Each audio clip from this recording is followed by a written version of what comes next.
Welcome back to the deep dive.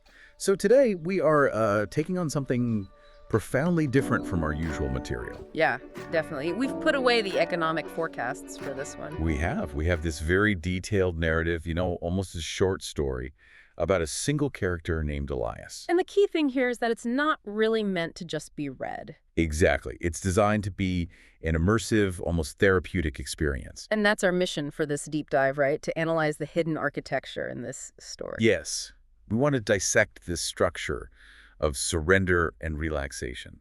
It's like a roadmap from chronic stress to genuine rest. We're looking at the precise psychological and sensory cues the author uses to, well, to engineer that state of calm. It really is a kind of manual for letting go, but it's hidden inside this beautiful, evocative scene. The real value isn't so much in the plot. No, not at all. It's in the details of the transition, the release. We're looking at what it takes to guide this struggling soul from being done fighting the tiredness all the way to, complete repose. Okay, so let's set the stage. We have to start with the baseline, right?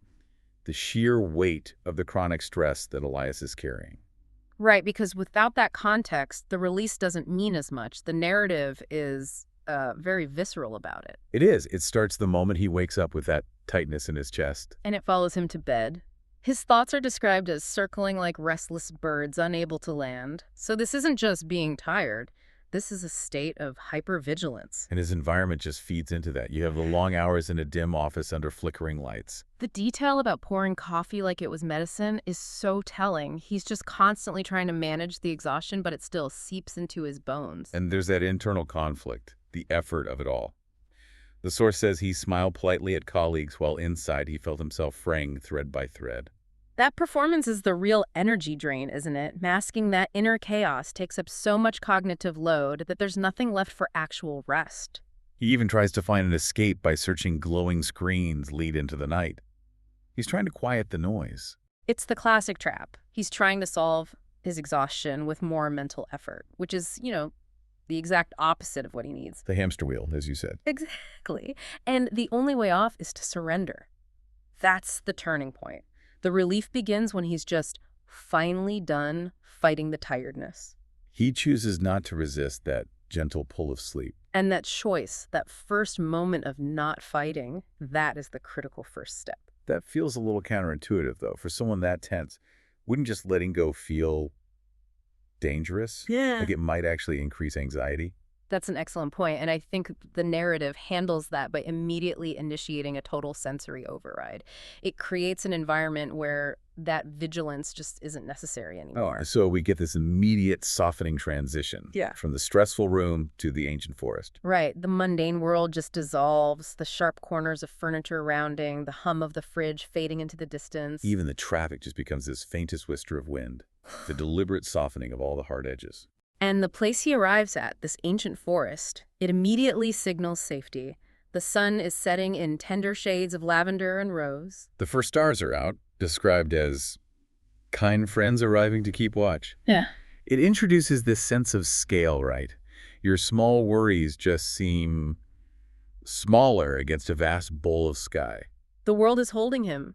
But the real physiological anchor, the thing that grounds the whole experience, is the air he breathes. Yes, the air itself is described as transformative. It's cool and fragrant with pine and earth after rain. But here's the crucial line. So clean, it feels as though every breath washes a little more worry from his lungs. That phrasing is so key. It reframes an automatic function, breathing, into an active process of cleansing. Exactly. For someone stuck in that shallow fight-or-flight breathing pattern, this deep, cool air forces a slowdown. And when you link that deep breath to the idea of worry being literally washed away, you create a powerful physiological anchor for rest.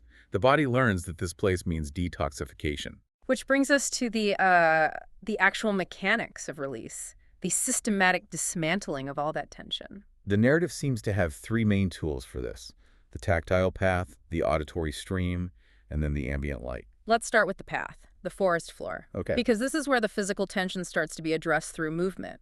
He steps onto soft moss that gives gently beneath his bare feet, cool and springy. It's the complete opposite of the hard, unforgiving floors of his office and home. But I wonder, walking on an uneven surface, doesn't that usually require more attention to keep your balance? For someone so hyper alert, why would that be relaxing? That's a great question. I think it's because the narrative removed the consequence. The moss is soft, springy, and this is key, welcoming. It absorbs failure. It absorbs failure. When you walk on concrete, your whole body tenses for the impact. Here, the sensory input is telling his brain, this ground will not hurt you. That's what allows for the somatic release. Ah, so it's the safety message in the texture. And the relaxation is directly tied to the movement itself. With each step, the tightness in his shoulders loosens just a fraction more. The knot in his stomach unwinds. It's a feedback loop. Movement equals release. And what's just as important is what's absent. The narrative explicitly says there's no hurry, no deadline, no expectation. The perfect antidote to his baseline stress. So then he's drawn to the stream, the auditory component. It sings this endless lullaby. People use white noise machines all the time, but the story makes this a physical interaction with the water. Why is that important? Because here, the water is a mechanism for what you might call cognitive offloading. Offloaded. Yeah, he's drawn to it because it promises to carry away whatever he no longer wishes to hold. He is physically externalizing his internal chaos. He trails his fingers in the current, watching the ripples spread outward until they disappear. And that visual is so important. It's a representation of the process. The worry is released. It creates a small disturbance, the ripple, and then it just dissipates. It's gone. It gives his analytical mind proof that the worry has been successfully transferred. Yes. And it's not just a vague feeling. The narrative gets very specific about what's being carried away. Tomorrow's meeting. Yesterday's words. The ache of being alone. These are specific, recurring cognitive burdens. He's actively giving them to the stream.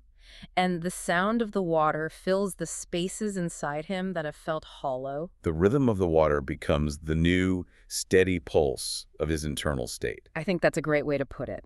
Okay, so that brings us to the final stage. The ultimate tuck-in. This is where the environment cues this total physiological sinking. This section is just a masterclass in progressive relaxation, but framed as this gentle environmental embrace. The light is a big part of it. The canopy filters it into gentle patterns, and then the fireflies appear. The fireflies drift slow and dreamy, and their lights blink in lazy patterns that feel like the blinking of his own tired eyes. So they're acting as an external pacer. They're mirroring the slowing down of his own body. They're giving him permission to stop running. And then there's the sound, the owl. It calls once, twice, and it's described as low and soothing, not startling. But the reason for that is critical. It's the sound of someone keeping gentle watch so that Elias can finally stop keeping watch himself. So that's it. Yeah. That is the core transaction. Yeah. He's relinquishing his own vigilance. Chronic stress forces you to be your own guard, 2, 4, and 4, 7. The owl says, I've got this shift. You can stand down. He can finally drop his internal shield. And every physical condition is just perfect. The Yeah. temperature is neither too cool nor too warm. Every cell can just sigh with relief. Which leads right into the final internal surrender, the metaphor of weight and warmth. This isn't a chaotic collapse. It's a very defined linear flow. It's like therapeutic muscle relaxation, but gentle. Exactly. This sweet heaviness starts in his toes and moves upward like warm honey. The emphasis is on feeling heavy, which for someone with so much muscle tension must feel like pure relief. That warmth is literally melting away the subtle, constant tension his nervous system has been maintaining for years. It's the sensation of gravity finally being an ally, not something you have to constantly fight against. Precisely. And the narrative knows exactly where the last holdouts of stress are. The face and shoulders. Yes, the warmth reaches his neck and face, and his forehead smooths completely as every tiny frown line dissolves into nothingness. And that's the final sign of release, isn't it? The facial tension is gone. There's nothing left to signal, nothing left to worry about. Finally, the outside world just merges with his internal state. The sounds of the stream, the leaves, the owl, they all blend into a gentle symphony. And that symphony wraps around him like the softest blanket. The message is clear. You are held, you are safe, you are allowed to rest completely.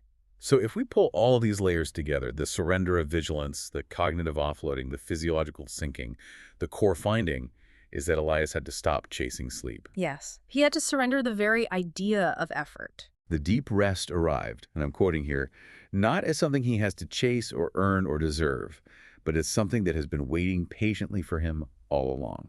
It's an acceptance, not an achievement. That's the whole thing. The rest only comes when he stops struggling, allowing sleep to fold over him like the wings of a great gentle bird. It's such a powerful lesson, and it's delivered in this very unexpected way.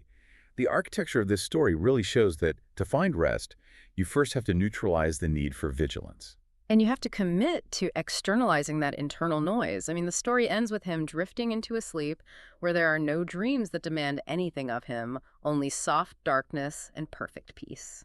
And that leaves us with a final provocative thought for you, the listener.